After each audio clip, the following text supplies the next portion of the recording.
So England have fought back in Rajkot on the second day of the third test, closing it on 207 for 2 in reply to India's 445, largely thanks to a stunning third test century from Ben Duckett.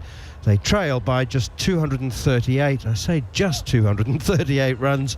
The way England played on day 2, that doesn't seem quite the daunting total that it might sound. We'll discuss penalty runs, 500 wickets for Ravichandran Ashwin, and also get reaction from both the England fast bowler Mark Wood and the aforementioned Ashwin. So plenty to come over the next 30 minutes or so. You're listening to Following On.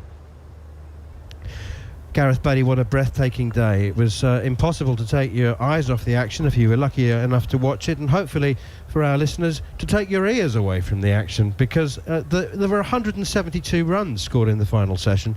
Ben Duckett was breathtaking, playing some outrageous shots, and we had so much more to talk about before that. The aforementioned penalty runs that India were guilty of conceding by running on the pitch, and of course 500 wickets for Ravichandran Ashwin. But I think Duckett is the headline for us on day 2. There won't be too many days that a bowler takes 500 test wickets and we have to talk about somebody else. I mean, the 100 that Ben Duckett scored today, I think is probably one of the best innings I've ever seen, if not right up there with the best.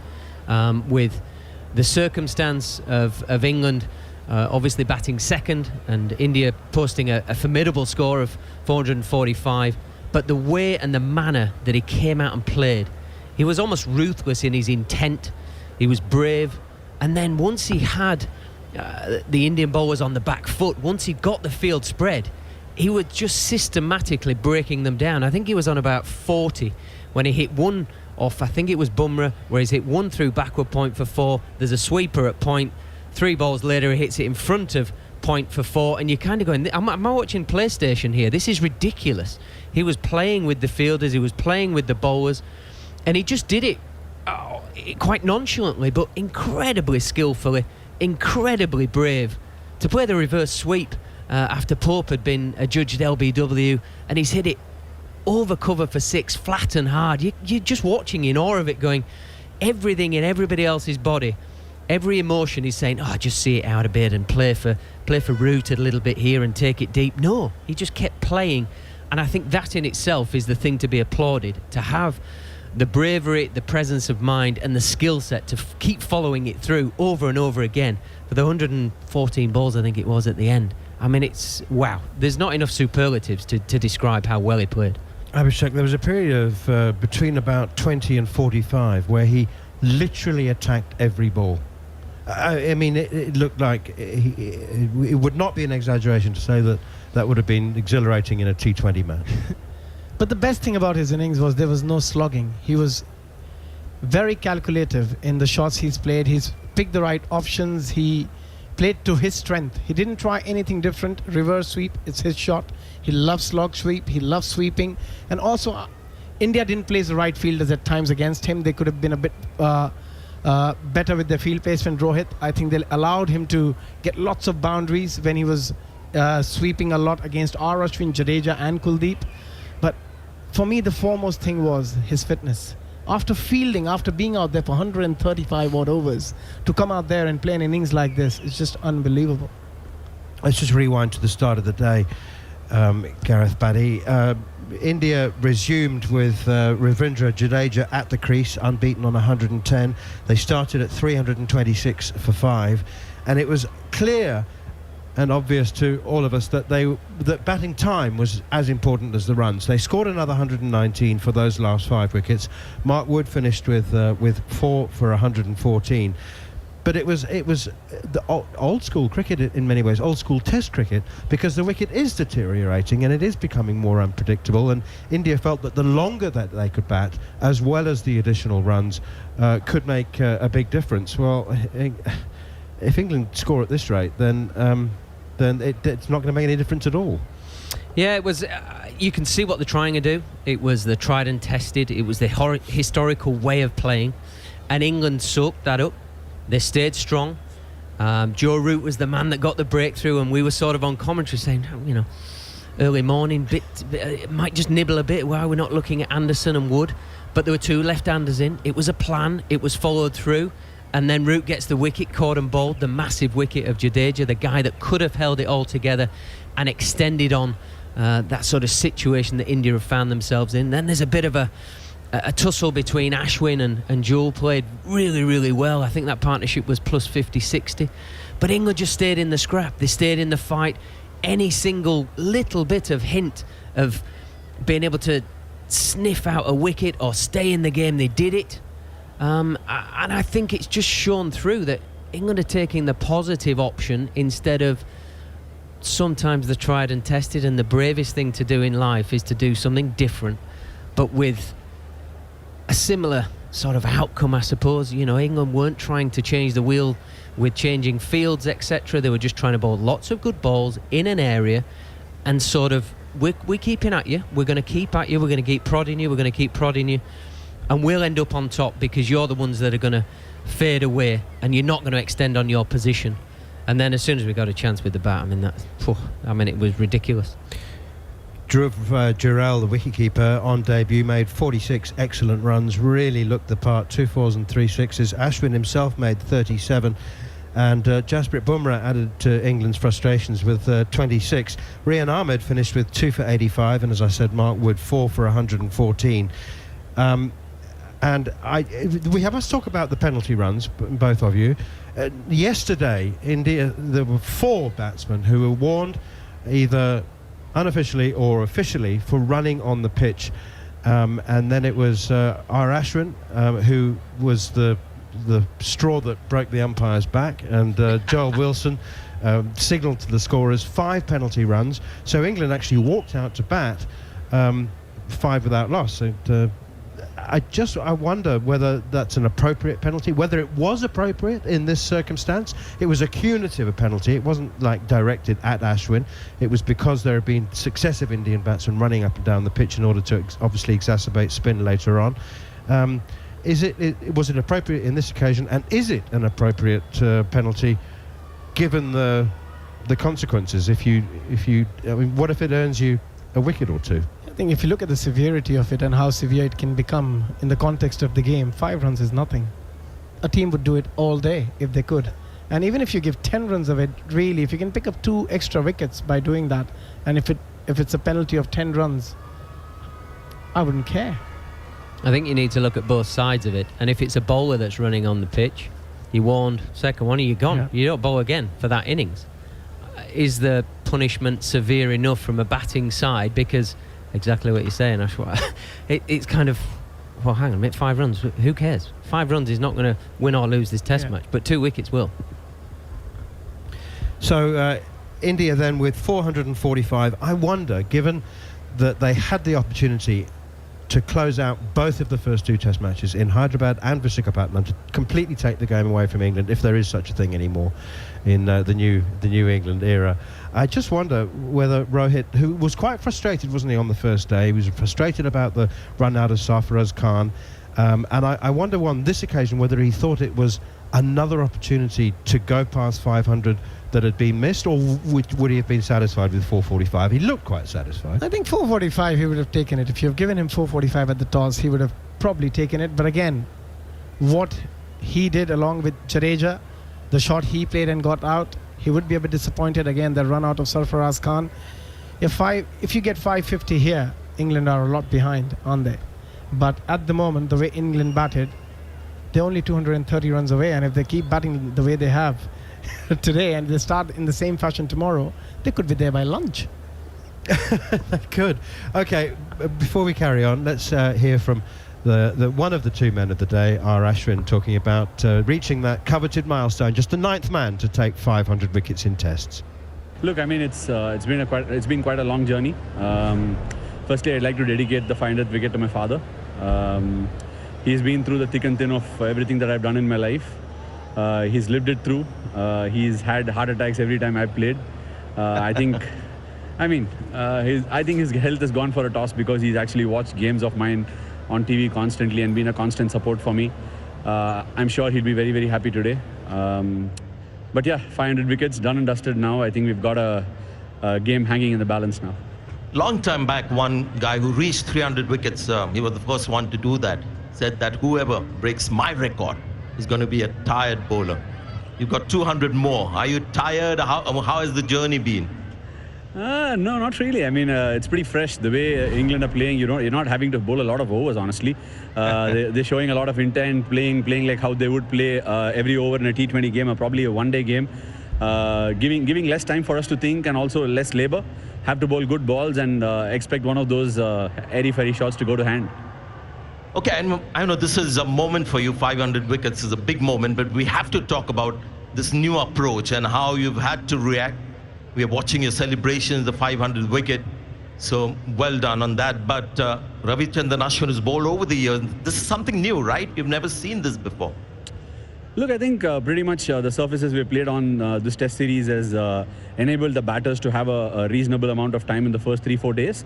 I expect this pitch getting really tough to bat probably day 5, but having said that, we just need to hang in there and wheel away and try and, exercise best disciplines like you would in Test cricket. Because England has found themselves in such situations before in the series, and we found a way to claw ourselves back into the match.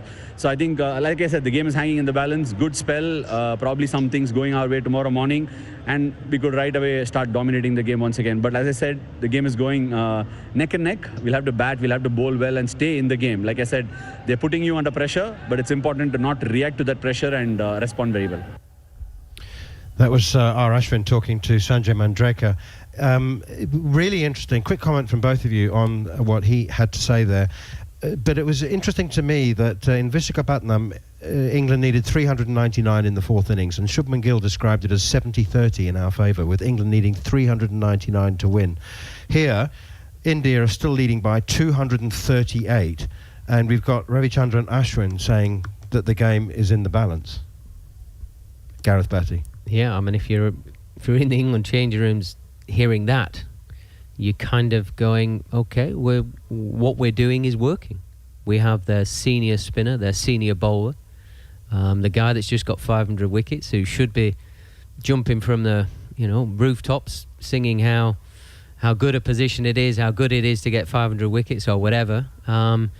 Sort of putting a negative spin on what the match situation is. We know in India historically 230 runs you've got to work very hard to get after day 2. So I would have not maybe come out shooting quite as hard as what I said, shouting from the rooftops that we're in position A, but they must be thinking that in the change room. They have to be thinking that, or else England are going to get level and go past them, playing the way they've been playing. You have to go toe to toe, and you have to sort of hang in there in that positive mindset that we've got these runs, we know how hard it is to get them, and you're going to have to keep doing what you're doing. You're going to have to work hard. England aren't halfway. I mean, they've batted magnificently and they've been entertaining and exhilarating, in fact, but they're not halfway. I would have expected Ashwin to say, well, a couple of quick wickets tomorrow morning and we'll put them under pressure, and we're hoping for a big lead. I think that's what they must be thinking. But at the same time, you can see the amount of respect they have. The brand of cricket England is playing definitely working, and it's definitely working to put a lot of pressure on not just the whole team, it's just especially the spinners. They don't know how to react to it. When I see a Jadeja and Ashwin at the moment, the way Ben Duckett is batted, they're trying to find an answer how to react to it. And hopefully they'll find it tomorrow morning. Otherwise, this game can actually get away from India very, very quickly. And I'll tell you what, there'll be a lot of watchers and listeners who'll be cancelling plans if they had any for Saturday morning in order to watch and listen to day 3. Mark Wood finished with 4 for 114, and he was chatting after the day's play to our man on the ground, Cameron Ponsonby. Mark Wood, lovely to see you again. How happy are England with that day? Very happy. I think the way we've ended it, it's we're coming off the pitch on a high there. Ben Duckett's played unbelievable. Great to watch that. Even as a bowler, I got your feet up watching that. Amazing the way they took on a quality attack. And at times they looked like they didn't know what to do to him. He's hit it all parts of the field. And I think early on, when we were bowling, there was times in the game where we didn't feel like they went anywhere. There was a lot of slow play and not many shots, which when you feel like the game's not going somewhere, and then all of a sudden you get a wicket. But I felt all the way through it was hard going. We had to work really hard for our wickets. It wasn't just blasting people out, like I said this morning. So Pleased in the end with the day. I think I said this morning that we'd judge it when both teams have. So hopefully we've got a few more runs left in the shed yet. Ben Duckett's innings, he's had a number of starts this series, but it was just phenomenal to watch. How pleased with the changing room for him to finally turn those 20s and 40s into a massive score? I don't think the change room say like that, to be honest. I think in general we realise that the pressure that him and Zach put on the opposition up top, it's not just with the new ball. When the spinners come on, he sweeps so well, reverse sweeps. So all facets of play, whether it's fast ball or spin ball, and know that they're in for a challenge when Ducky comes to the wicket. So yeah, delighted for him that he's got that recognition of 100. But in terms of the dressing room, we're confident every time Ducky and Zach go out together that we're going to really put some pressure on the opposition. I know you didn't play in that particular tour, but Duckett was out here in India in 2016, had troubles against Ashwin, for instance. How pleasing is it for him personally, and how much pride as a teammate do you take in his success coming back out here and scoring the runs the way he has? Absolutely. I think it's credit to him that he puts in the work behind the scenes. Obviously he's a different player to what he was then. The confidence that the management give him to go out and play his natural game, I'm sure helps. And yeah, some of the shots I wish I could play like that, put it that way. Perfect. And in terms of the pitch, I know India ran up and down it a little bit, but is it sticking together or is it starting to break up? I think it's one of those where it's a good wicket. It's good to bat on, but there's every now and again there's one that spins or one that just nips off a crack, or is a bowler, a fast bowler. Some will might keep low, one flies through. So there is that one ball that keeps you interested. So like I say, it is hard work, but it's worth the toil if you get wickets in the end. You finished, I think it was 2 balls short of the most you'd ever bowled in a test innings today. It was your first time back in the team after Hyderabad. How are you feeling? You finished with 4, happy with your work, feeling sore? Yeah, bowling sore, I think that's part of the game. Jimmy got through a lot of overs as the 2 seamers there. Yeah, and I think that's going to be, the challenge going forward. Can I then back it up this next innings? I give it everything I had this innings, and I'll be doing that again next one.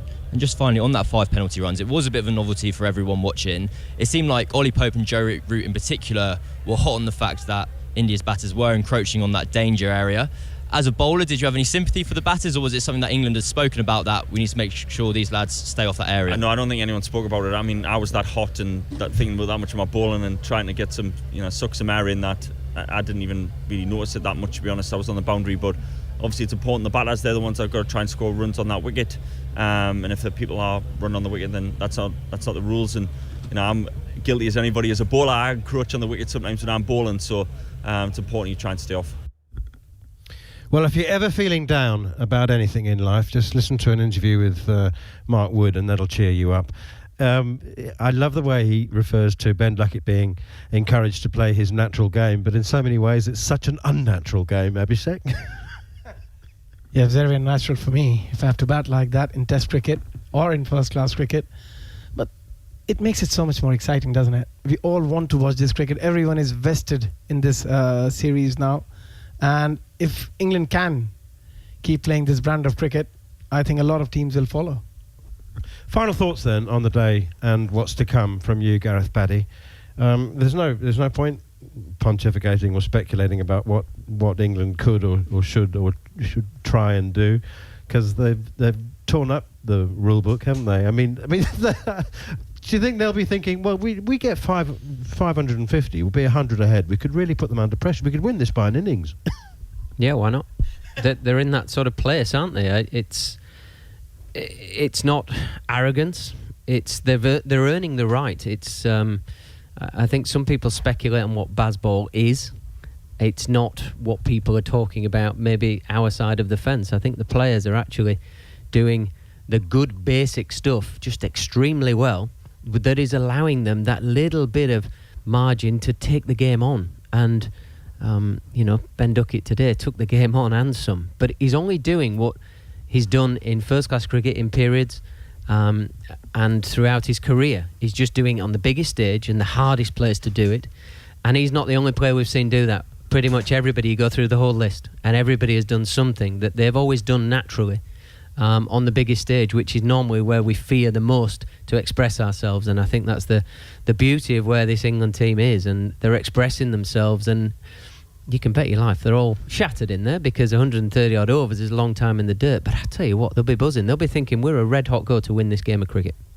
Amazing stuff. And the bad news for India maybe is that Joe Root's probably due some runs, and he will resume tomorrow morning as well. He looked reasonably comfortable in the 13 balls that he faced, hit 1-4. He's 9 not out. But Ben Duckett, the story of the day, with 133 not out from just 118 balls, with 21 fours and 2 sixes. Match situation again then: India 445 all out, England 207 for 2. They are still trailing by 238 runs, but my goodness me, we're in for another crackerjack of a day on day 3.